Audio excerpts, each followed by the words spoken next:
রবীন্দ্রনাথ ঠাকুরের শান্তিনিকেতনের সাথে বাঙালিদের হৃদয়ের টান, আর সেই কারণেই বাঙালিরা সারা বছর শান্তিনিকেতনে যায়। কখনো বা ফাগুন হাওয়ার বসন্ত উৎসবের টানে, কখনো বা হিমেল হাওয়ার পৌষ উৎসবের টানে, কিংবা শনি রবি সোনাঝুরির হাটের টানে বা বাউল গানের টানে, নয়তো ছোটবেলা সেই এঁকে বেঁকে চলা ছোট নদীটার টানে। তা সে কারণ যাই হোক, বাঙালি হলে একবার শান্তিনিকেতন যেতেই হবে। আর তার জন্য বেশ অনেক প্রশ্নের উত্তর খুঁজতে হবে। যেমন হাওড়া শিয়ালদা থেকে যাওয়া আসা ট্রেন কি কি আছে, থাকার জন্য হোটেলই বা কি আছে, ভুবনডাঙ্গা নাকি সোনাঝুরি, হোটেল কোথায় নেবেন, হোটেলের রেট সপ্তাহের কোন দিনে কম, দোল কিংবা পৌষ উৎসবের সময় হোটেলের রেট কত হয়, শান্তিনিকেতন আর তার আশেপাশে 15টা জায়গা দুদিনের মধ্যে কিভাবে ঘুরবেন, সোনাঝুরির হাটই বা কবে বসে, শালবনী পলাশমণি কোথায়, 51 পীঠের অন্যতম পীঠ কঙ্কালীতলায় কখন পুজো দিতে যাবেন, কেনাকাটাই বা করবেন কোথায়, কাঁসার থালায় কাঁসার গ্লাসে তৃপ্তি সহকারে খাওয়া দাওয়ার ব্যবস্থাই বা কোথায় আছে। শান্তিনিকেতনে ভ্রমণের এমন হাজার প্রশ্নের উত্তর পাবেন এই ভিডিওতে, কিন্তু সবার আগে আমরা জেনে নেব শান্তিনিকেতনের ভৌগোলিক অবস্থান।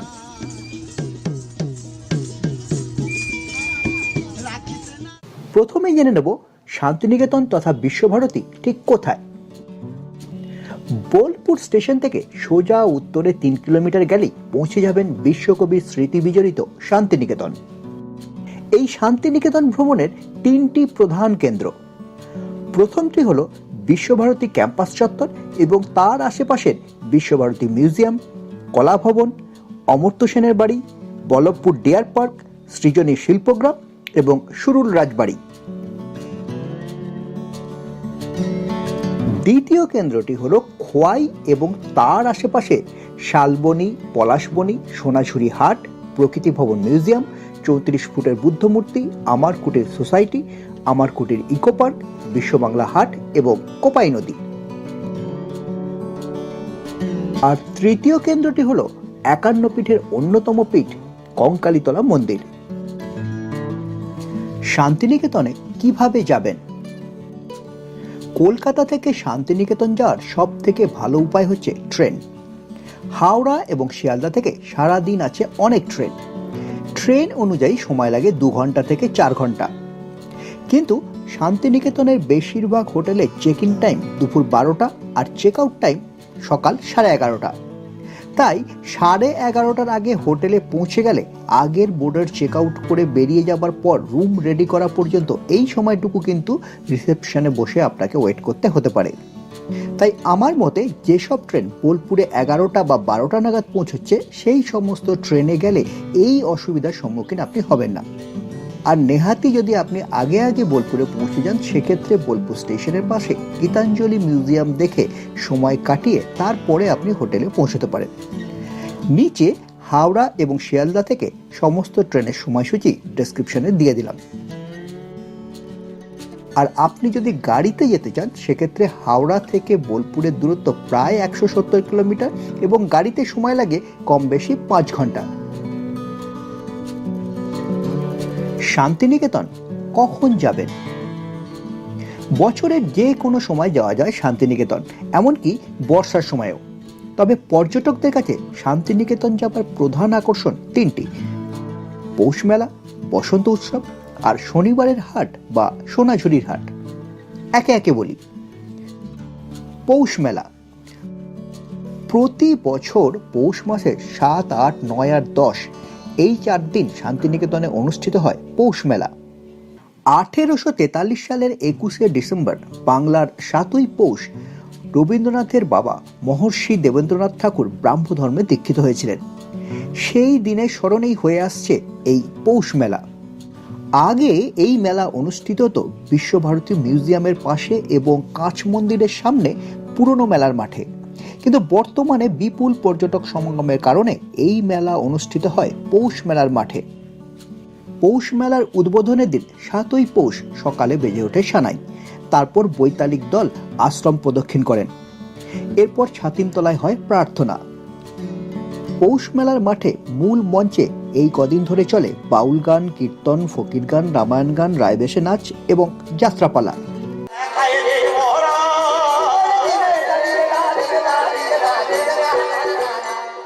বসন্ত উৎসব শান্তিনিকেতনে সব থেকে বর্ণময় অনুষ্ঠান হলো বসন্ত উৎসব।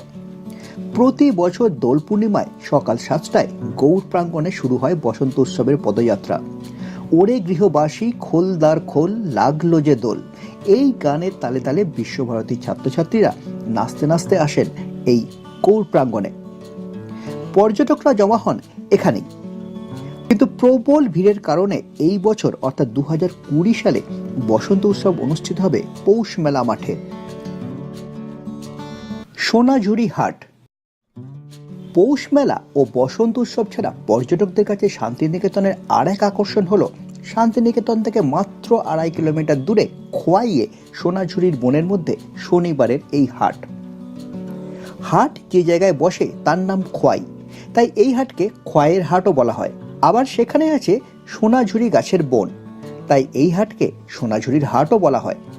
আবার প্রতি শনিবার এই হাট বসে, তাই এর নাম শনিবারের হাটও বটে। অর্থাৎ সোনাঝুরির হাট, খোয়াইয়ের হাট, শনিবারের হাট কোনো আলাদা আলাদা হাট নয়, একই হাটের আলাদা আলাদা নাম। প্রতি শনিবার দুপুরের পর থেকে সন্ধে নামা পর্যন্ত চলে এই হাট। শান্তিনিকেতনের বিখ্যাত বাটিক প্রিন্টের জামাকাপড়, কাঁথা স্টিচ, লেদারের জিনিসপত্র, ডোকরা, জাঙ্ক জুয়েলারি এবং নানা হস্তশিল্প সামগ্রীর বিশাল এই হাট। সাথে বাউল গান আর আদিবাসী মাদল নাচ এর বাড়তি আকর্ষণ। শনিবারের হাট হলেও এখন কিন্তু এই হাট রবিবারও বসে।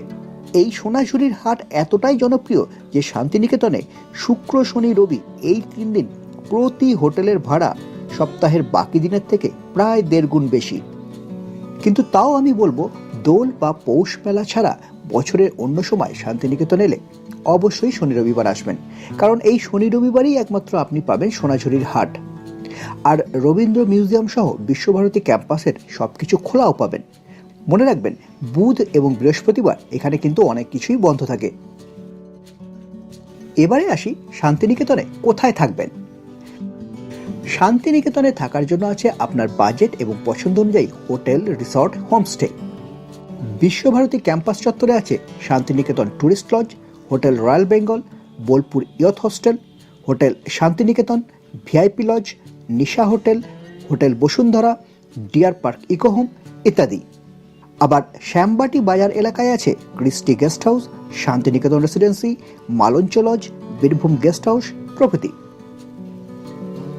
আমার কুটির এবং সোনাঝুরি অঞ্চলে পাবেন সোনাঝুরি রিসর্ট, সোনাঝুরি অতিথি নিবাস, মহর কুটির রিসর্ট, মহর্ষি নিবাস, Shakuntala resort, Ramshyam village resort, Shantikunj guest house প্রভৃতি। আর এছাড়াও প্রান্তিক অঞ্চলে পেয়ে যাবেন অনেক হোমস্টে।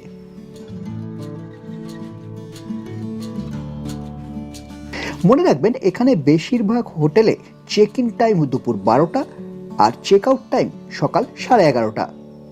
শান্তিনিকেতনে হোটেলের রুমের রেট সপ্তাহে প্রতিদিন সমান নয়। সোম থেকে বৃহস্পতি এখানকার সব হোটেলের রুমের যে রেট থাকে, শুক্র, শনি, রবি সেই রুমের রেটই 1.5 গুণ বেড়ে যায়। 800 টাকার রুম তখন 1200 টাকা।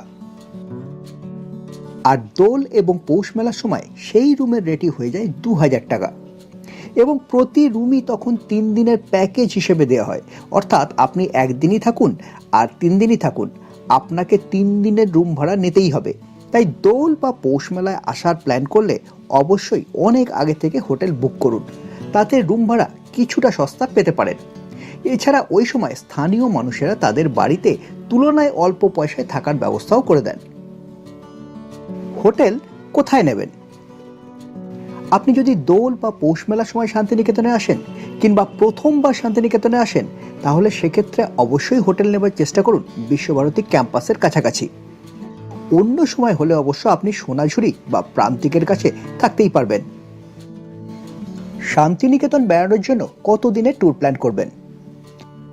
ভালোভাবে প্ল্যান করে খুব তাড়াতাড়ি দেখলে 1 রাত 2 দিনের ট্যুর প্ল্যানে শান্তিনিকেতনে সবকিছু দেখে নেওয়া সম্ভব। কিন্তু একটু ধীরে সুস্থে ভালোভাবে শান্তিনিকেতন ঘোরার জন্য 2 রাত 3 দিনের ট্যুর প্ল্যান সব থেকে উপযুক্ত। সেক্ষেত্রে শুক্রবার সকালে পৌঁছে রবিবার দুপুরে ফিরে আসা কিংবা শনিবার সকালে পৌঁছে সোমবার দুপুরে ফিরে আসা। শান্তিনিকেতন আপনি কিভাবে ঘুরবেন? টোটো রিজার্ভ করতে কত টাকা লাগে? যদি আপনার সাথে গাড়ি থাকে তাহলে তো নিজের গাড়িতেই আপনি শান্তিনিকেতন ঘুরতে পারবেন। আর সেটা যদি না থাকে তবে সব থেকে ভালো উপায় হচ্ছে টোটো রিজার্ভ করে নেওয়া। আসার সময় স্টেশন থেকে পিক আপ করা থেকে শুরু করে যাবার দিন স্টেশনে ড্রপ করে দেওয়া, এই পুরো সময় দুদিনের জন্য টোটো ভাড়া 1200 থেকে 1500 টাকা। আমার পরিচিত টোটো চালক তুষারের নাম্বার নিচে ডেসক্রিপশনে দিয়ে দিলাম, প্রয়োজনে সরাসরি যোগাযোগ করে নিতে পারেন। এখন বলবো 2 রাত 3 দিনের ট্যুর প্ল্যানে শান্তিনিকেতনে আপনি কি কি দেখবেন। ধরে নিচ্ছি আপনি প্রথমবার শান্তিনিকেতনে আসছেন এবং সেই কারণে অবশ্যই বিশ্বভারতী ক্যাম্পাসের কাছাকাছি হোটেল নিচ্ছেন। প্রথমেই বলবো শুক্রবার শান্তিনিকেতনে পৌঁছে রবিবার ফিরে গেলে ট্যুর প্ল্যান আপনি কিভাবে সাজাবেন, আর পরে বলবো শনিবার এসে সোমবার ফিরে গেলেই বা কিভাবে ট্যুর প্ল্যান সাজাবেন। ডে 1, প্রথম দিন। শুক্রবার সকালে বোলপুর শান্তিনিকেতন স্টেশনে নেমে স্টেশনের ঠিক বাইরেই টোটো স্ট্যান্ডে আপনার রিজার্ভ করা টোটো চালকের সাথে দেখা করুন। এরপরে দেখে নিন গীতাঞ্জলি রেল মিউজিয়াম। বোলপুর স্টেশনের 1 নম্বর প্ল্যাটফর্ম দিয়ে বেরিয়েই উল্টো দিকে আপনার চোখে পড়বে এই মিউজিয়াম। কবিগুরুর 150তম জন্মবার্ষিকীতে শ্রদ্ধা জানিয়ে 2010 সালে তৎকালীন রেলমন্ত্রী মমতা বন্দ্যোপাধ্যায়ের সময়ে এর ভিত্তিপ্রস্তর স্থাপিত হয়। মিউজিয়ামটি বুধবার বাদ দিয়ে খোলা থাকে সকাল 9টা থেকে দুপুর 1টা পর্যন্ত এবং দুপুর 2:30 থেকে বিকেল 5টা পর্যন্ত। ঢোকার জন্য কোনো প্রবেশ মূল্য লাগে না, তবে ভিজিটর বুকে সকলের নাম ঠিকানা লিখতে হয়। মিউজিয়ামটির অন্যতম আকর্ষণ এই সেলুন কারিগরি 1941 সালে শেষবারের মতো কবি শান্তিনিকেতন আশ্রম ছেড়ে বোলপুর স্টেশন থেকে কলকাতায় রওনা হয়েছিলেন। এছাড়াও এই মিউজিয়ামে আছে অনেক দুষ্প্রাপ্য ছবি। গীতাঞ্জলি রেল মিউজিয়াম দেখে টোটো নিয়ে চলে আসুন হোটেলে। আগেই বলেছি এখানকার বেশিরভাগ হোটেলে চেক ইন টাইম দুপুর 12টা। হোটেলে এসে যদি রুম রেডি পেয়ে যান তাহলে চেক ইন করে নিন। চটপট ফ্রেশ হয়ে টোটো নিয়ে চলুন বাংলাদেশ ভবন দেখতে। আর আপনি যদি চেক ইন টাইমের আগেই হোটেলে এসে পৌঁছে যান এবং তখনও রুম রেডি না হয়ে থাকে তাহলে আপনার লাগেজ রিসেপশনে রেখে দিন।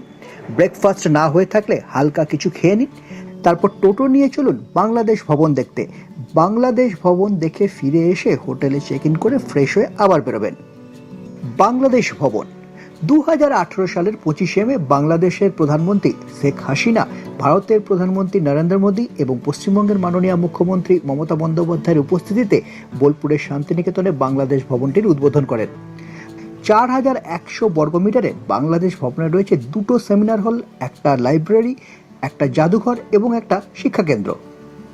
জাদুঘরটি 4টি ভাগে বিভক্ত। শুরু হয়েছে ওয়ারি বটেশ্বরে প্রাপ্ত 25,000 বছরের পুরনো নিদর্শন দিয়ে আর শেষ হয়েছে 71-এর মুক্তিযুদ্ধ দিয়ে। মাঝের অনেকটা সময় জুড়ে আছে রবীন্দ্রনাথ প্রসঙ্গ। আমার মতে শান্তিনিকেতন ভ্রমণ সূচিতে বাংলাদেশ ভবনটিকে কোনোভাবেই বাদ দেওয়া উচিত নয়। বাংলাদেশ ভবন প্রতি বুধ এবং বৃহস্পতিবার সম্পূর্ণরূপে বন্ধ থাকে। অন্যান্য দিন সকাল 10টা থেকে দুপুর 1টা 10 পর্যন্ত, আবার দুপুর 2টো থেকে 5টা 10 পর্যন্ত খোলা থাকে। এখানে কোনো প্রবেশ মূল্য নেই, কিন্তু সকল ভ্রমণার্থীকে এখানকার ভিজিটার্স বুকে তাদের নাম নথিভুক্ত করতে হয়।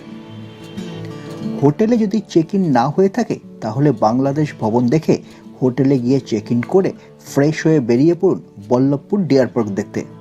আর যদি হোটেলে চেক ইন হয়ে গিয়ে থাকে তাহলে বাংলাদেশ ভবন থেকে সোজা চলুন ডিয়ার পার্ক। পথে যেতে যেতে টোটোতে বসেই দেখে নিন বিশ্বভারতীর কলেজ এবং ইউনিভার্সিটির বিভিন্ন ডিপার্টমেন্ট এবং পৌষ মেলার মাঠ। এখানে বলে রাখি, বিশ্বভারতীতে স্কুল, কলেজ এবং বিশ্ববিদ্যালয় 3টে স্তরেই পড়াশোনা হয়। তার মধ্যে স্কুল অর্থাৎ পাঠ ভবনের ক্লাসগুলো হয় আশ্রম চত্বরে গাছের তলায়, কিন্তু কলেজ আর ইউনিভার্সিটির পড়াশোনা কিন্তু বিল্ডিংয়ের ভেতরেই হয়। টোটোয় বসে যেতে যেতেই একে একে দেখুন ভাষা ভবন, পদ্মা ভবন, পৌষ মেলার মাঠ, লিপিকা, তুলনামূলক ধর্ম বিভাগ, সেন্ট্রাল অফিস, সেন্ট্রাল লাইব্রেরি ইত্যাদি। এরপরে দেখে নিন 3 পাহাড়। রবীন্দ্রনাথ ঠাকুরের পিতা মহর্ষি দেবেন্দ্রনাথ ঠাকুর জলের অভাব মেটানোর জন্য এখানে পুকুর কেটেছিলেন। তার মাটি 3টে ধাপে উঁচু পাহাড়ের মতো করে রাখা ছিল। সেই মাটি দিয়ে পরে পুকুর বুঝিয়ে দেওয়া হলো 3 পাহাড় নামটা আজও রয়ে গেছে। এখানে রয়েছে এক বিশাল বটগাছ, আর এই বটগাছকে ঘিরে রাত্রে হয় অপরূপ আলোকসজ্জা। ঠিক এর পাশেই দেখে নিন তবলা গাছ। গাছের ফলগুলোকে দেখলেই বুঝবেন কেন স্থানীয়রা একে তবলা গাছ বলে। তবলা গাছের ঠিক পাশেই হলো তালোধ্বজ। এটি একটি তাল গাছকে ঘিরে মাটির বাড়ি। এই সব দেখে চলুন বল্লভপুর ডিয়ার পার্ক। শাল, পিয়াল, শিশু, আমলকি সহ নানা গাছের অরণ্যের মধ্যে রয়েছে বেশ কিছু হরিণ এবং ওয়াচ টাওয়ার। প্রবেশ মূল্য মাথাপিছু 50 টাকা। ছাত্র এবং শিশুদের জন্য মাত্র 5 টাকা। সময় 1 ঘন্টা। বুধবার এই পার্ক সারাদিন বন্ধ থাকে, অন্যদিন সকাল 10টা থেকে 4টে পর্যন্ত খোলা। বল্লভপুর ডিয়ার পার্ক দেখার পর দেখে নিন অর্থনীতিতে নোবেলজয়ী অমর্ত্য সেনের বাড়ি প্রতীচি।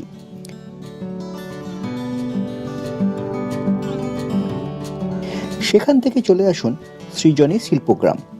শান্তিনিকেতন ভ্রমণের এক অনবদ্য আকর্ষণ এই সৃজনী শিল্পগ্রাম। ভারতের বিভিন্ন রাজ্যের ঐতিহ্য আর সংস্কৃতিকে ফুটিয়ে তোলা হয়েছে এখানে। আছে সাংস্কৃতিক অনুষ্ঠানের জন্য মুক্ত মঞ্চ এবং আচ্ছাদিত মঞ্চ।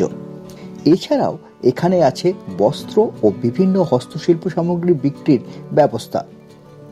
সৃজনী শিল্পগ্রাম প্রতিদিন সকাল 9:30 থেকে বিকেল 5টা পর্যন্ত খোলা। প্রবেশ মূল্য বড়দের জন্য 10 টাকা, 12 বছর পর্যন্ত বাচ্চাদের 5 টাকা। স্টিল ফটো তোলার খরচ 10 টাকা আর ভিডিও করার খরচ 500 টাকা। সৃজনী শিল্পগ্রাম দেখে চলে আসুন সুরুল রাজবাড়ি। দোতলা এই রাজবাড়িটি 250 বছরের পুরনো।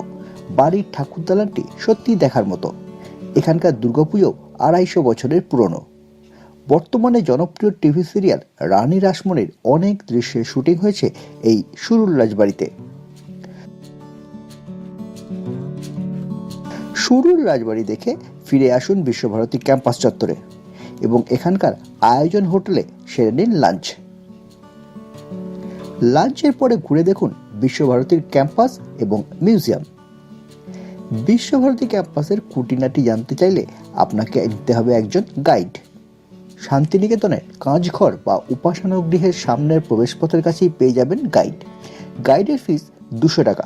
তবে অনেক সময় গাইডরা অতিরিক্ত মূল্যও দাবি করে থাকেন, বিশেষ করে বসন্ত উৎসব বা পৌষ উৎসবে।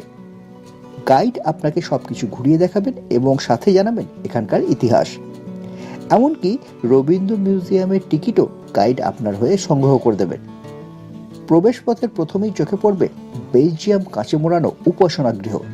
প্রতি বুধবার সকালে এখানে হয় প্রার্থনা। শুধু বিশ্ববিদ্যালয়ের ছাত্রছাত্রীরাই নয়, এই প্রার্থনায় অংশ নিতে পারেন যে কেউ। তবে প্রার্থনার জন্য আপনাকে পরতে হবে সাদা রঙের পোশাক। কাঁচঘর বা উপাসনা গৃহের পরে দেখে নিন শান্তিনিকেতন গৃহ। বালক রবীন্দ্রনাথের যখন 12 বছর বয়স তখন তিনি এই বাড়িতে প্রথম আসেন। পরে 40 বছর বয়সে পাকাপাকিভাবে শান্তিনিকেতনে আসার পরে এই বাড়িতেই প্রথমে বসবাস শুরু করেন। বর্তমানে শান্তিনিকেতন গৃহ একটা হেরিটেজ বিল্ডিং তথা মিউজিয়াম বলে পরিগণিত হয়েছে। দোতলা এই বাড়িতে আপনি দেখতে পাবেন কবিগুরুর ব্যবহৃত নানান আসবাবপত্র, ফ্রেমে বাঁধানো মূল্যবান চিঠিপত্র ইত্যাদি। শান্তিনিকেতন গৃহ দেখার পর দেখে নিন ছাতিমতলা। এখানে চোখে পড়ে সেই বর্ষিয়ান ছাতিম গাছটি, যেটাকে কেন্দ্র করে শান্তিনিকেতন এবং বিশ্বভারতী গড়ে উঠেছে। এবং এই ছাতিম গাছ থেকেই আজ পশ্চিমবঙ্গের সরকারি গাছ ছাতিম গাছ।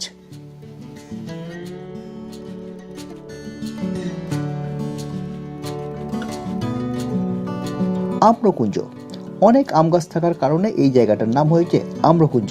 এখানে পাঠ ভবনের ছাত্রছাত্রীদের ক্লাস নেওয়া হয় এবং প্রতি বছর সমাবর্তন অনুষ্ঠান এখানেই পালিত হয়। সিংহ সদন। রায়পুরের জমিদার সত্যেন্দ্র প্রসাদ সিংহের অর্থ সহায়তায় তৈরি হয়েছিল বলে এই বাড়িটির নাম সিংহ সদন। সিংহ সদনের উপরের ঘড়িটি 3 দিক থেকে দেখা যায়, যাতে পাঠ ভবন এবং বিদ্যা ভবনের ছাত্রছাত্রীরা স্কুল চলার সময় দেখতে পারেন। ঘণ্টাতলা। এই ঘণ্টাটি ক্লাসের এবং অন্যান্য নানা অনুষ্ঠানের সময় সূচিত করার জন্য ব্যবহৃত হয়েছিল। সিংহ সদনের সামনের যে মাঠটি তার নাম গৌর প্রাঙ্গণ। এই গৌর প্রাঙ্গণের ডান পাশে রয়েছে পাঠ ভবন স্কুল। এই স্কুলের কার্যালয়ের বারান্দায় শিল্পী নন্দলাল বসুর আঁকা বিখ্যাত কিছু ছবি দেখা যায়। কলা ভবন। কলা ভবন চত্বরে ঢুকে দেখতে পাবেন একটা কালো রঙের বাড়ি, যার নাম ব্ল্যাক হাউস। শিল্পী নন্দলাল বসুর ছাত্রদের হাতে ফুটে উঠেছে ব্ল্যাক হাউসের দেয়ালের কারুকার্য।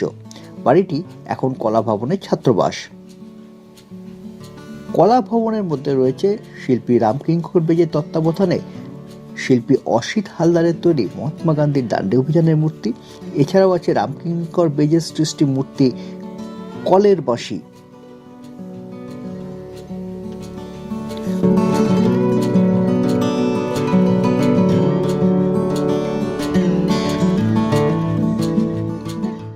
রবীন্দ্র মিউজিয়াম এবং উত্তরায়ণ, এখানে প্রবেশ মূল্য মাথাপিছু 50 টাকা, স্টুডেন্ট আই কার্ড দেখালে 10 টাকা। রবীন্দ্র মিউজিয়াম সকাল 10টা থেকে দুপুর 1টা, আবার দুপুর 2টো থেকে বিকেল 5টা পর্যন্ত খোলা থাকে। টিকিট কাউন্টার খোলা থাকে বিকেল 4:30 পর্যন্ত। এই ভবনগুলির ভেতরে কিন্তু ছবি তোলা নিষিদ্ধ। রবীন্দ্রনাথ ঠাকুরের তৈরি করা 5টি বাড়ি এবং আরও অনেক কিছু দিয়ে ঘেরা এই জায়গাটার নাম উত্তরায়ণ। এর ভিতরে আছে কবিগুরুর 5টি বাড়ি: উদয়ন, কোণার্ক, শ্যামলী, পুনশ্চ এবং উদীচী। মিউজিয়ামের ভিতরে গুরুদেবের ব্যবহৃত বিভিন্ন জিনিসপত্র, দেশ বিদেশ থেকে প্রাপ্ত নানা অর্ঘ্য, নোবেল পুরস্কার ইত্যাদি প্রদর্শিত হয়েছে।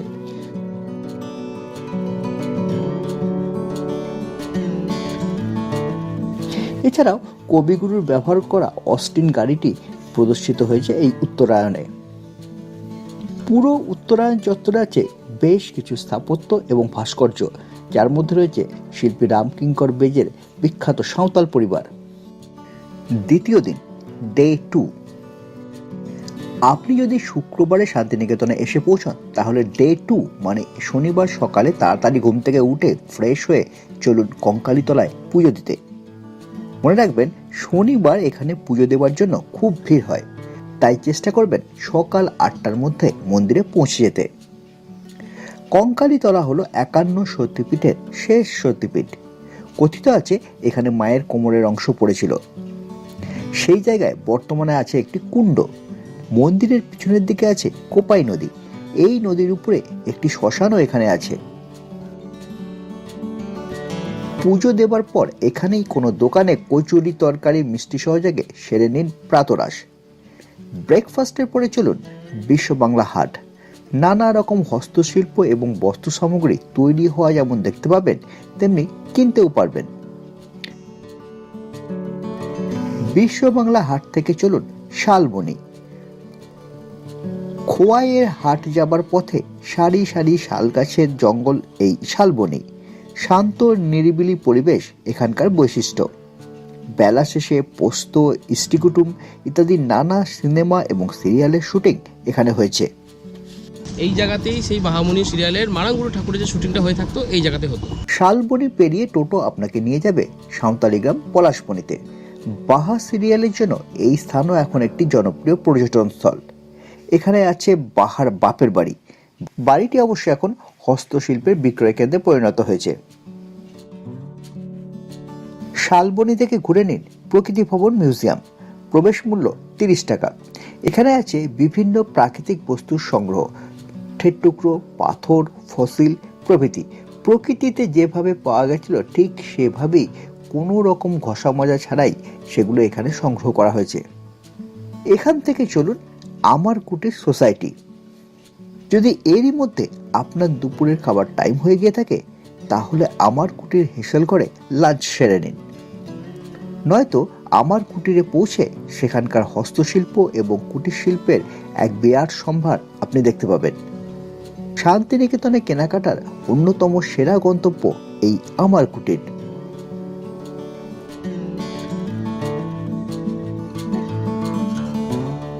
আমার কুটির থেকে চলে আসুন সোনাঝুরির হাটে।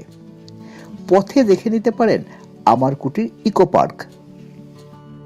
আপনার লাঞ্চ যদি এখনো না হয়ে থাকে তাহলে সোনাঝুরির হাটে পৌঁছে প্রথমেই লাঞ্চ করে নিন।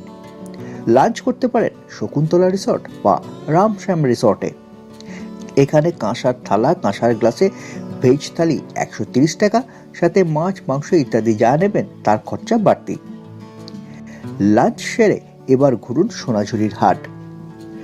আপনার শান্তিনিকেতন ভ্রমণ অসম্পূর্ণ থেকে যাবে যদি সোনাঝুরির খোয়াই বনের হাট না দেখেন। প্রত্যেক শনিবার এই হাট বসে বলে একে শনিবারের হাটও বলা হয়। আবার জায়গাটার নাম খোয়াই, তাই একে খোয়াইয়ের হাটও বলা হয়। যদিও এখন পর্যটকদের চাহিদা পূরণের জন্য শুধু শনিবার নয়, এই হাট তার সাথে সাথে রবিবারও বসে। এই হাটে পাবেন ঘর সাজানোর জিনিস থেকে শুরু করে শাড়ি, কুর্তি, পাঞ্জাবি, হ্যান্ডমেড জুয়েলারি, গামছা ইত্যাদি অসংখ্য হস্তশিল্পের বিপুল সম্ভার। তার সাথে সাথে বাউল গান এবং সাঁওতালি নৃত্য এই হাটকে আরো আকর্ষণীয় করে তোলে।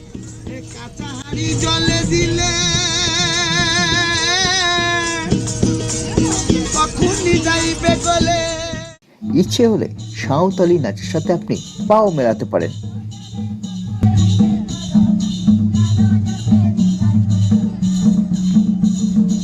সোনাঝুরির হাট থেকে সূর্যাস্তের সময় যেতে পারেন কোপাই নদী দেখতে। এখান থেকে সূর্যাস্ত দেখে ফিরে চলুন হোটেলে। ডে 3, তৃতীয় দিন। আপনার শান্তিনিকেতন ভ্রমণের তৃতীয় দিন অর্থাৎ শুক্রবারে আপনি শান্তিনিকেতন ভ্রমণ করলেন। শনি রবিবার দিন সকালবেলায় আপনি হোটেল থেকে চেক আউট করুন এবং দুপুরে ট্রেনে চেপে বসুন। প্রথম দিন শান্তিনিকেতনে পৌঁছবার সময় যদি আপনি গীতাঞ্জলি রেল মিউজিয়াম দেখার সময় না পান, তাহলে ফেরার দিন ট্রেনে চাপার আগে রেল মিউজিয়াম দেখে নিন। দেখে নিয়ে তারপরে ট্রেনে চেপে ফিরে যান কলকাতা। এবারে বলবো, আপনি যদি শনিবারে শান্তিনিকেতনে পৌঁছান এবং রবিবার থেকে সোমবার ফিরে যান, তাহলে আপনার ট্যুর প্ল্যান কিভাবে সাজাবেন। এক্ষেত্রে আপনি শনিবার অর্থাৎ যেদিন শান্তিনিকেতনে এসে পৌঁছেছেন সেদিন প্রথমে দেখে নিন বাংলাদেশ ভবন। বাংলাদেশ ভবন দেখার পরে এদিন আপনি আগে দেখবেন শালবনী, পলাশমণি, প্রকৃতি ভবন, 34 ফুটের বুদ্ধ মূর্তি, আমার কুটির সোসাইটি, আমার কুটির ইকো পার্ক, সোনাঝুরির হাট এবং কোপাই থেকে সূর্যাস্ত। পরদিন অর্থাৎ রবিবার সকালে আপনি প্রথমে যাবেন কঙ্কালীতলা, ফেরার সময় দেখে নেবেন বিশ্ববাংলা হাট, তারপরে ডিয়ার পার্ক, অমর্ত্য সেনের বাড়ি, সৃজনী শিল্পগ্রাম, সুরুল রাজবাড়ি হয়ে চলে আসুন বিশ্বভারতী ক্যাম্পাসে। এরপর বিশ্বভারতীর ক্যাম্পাস, কলা ভবন এবং মিউজিয়াম দেখে আপনার ট্যুর শেষ করবেন। শান্তিনিকেতনে কেনাকাটা কোথা থেকে করবেন? শান্তিনিকেতনে কেনাকাটা করার জন্য বেশ কয়েকটা জায়গা আছে, যেমন সৃজনী শিল্পগ্রাম, বিশ্ববাংলা হাট, শান্তিনিকেতন ক্যাম্পাসে শান্তিনিকেতন রোড বরাবর শান্তিনিকেতন মার্কেট, এটা কিন্তু একটা পার্মানেন্ট মার্কেট। এছাড়া আছে আমার কুটির সোসাইটি এবং সোনাঝুরির হাট। কিন্তু পর্যটকদের কাছে কেনাকাটার জন্য সবচেয়ে জনপ্রিয় জায়গা হচ্ছে সোনাঝুরির হাট। আমার কুটির সোসাইটি থেকেও অনেকে কেনাকাটা করতে পছন্দ করেন। আজ তাহলে এই পর্যন্তই। শান্তিনিকেতন ভ্রমণ সংক্রান্ত কোনো প্রশ্ন থাকলে নিচে অবশ্যই কমেন্ট করে জানাবেন। যত তাড়াতাড়ি সম্ভব উত্তর দেওয়ার চেষ্টা করব।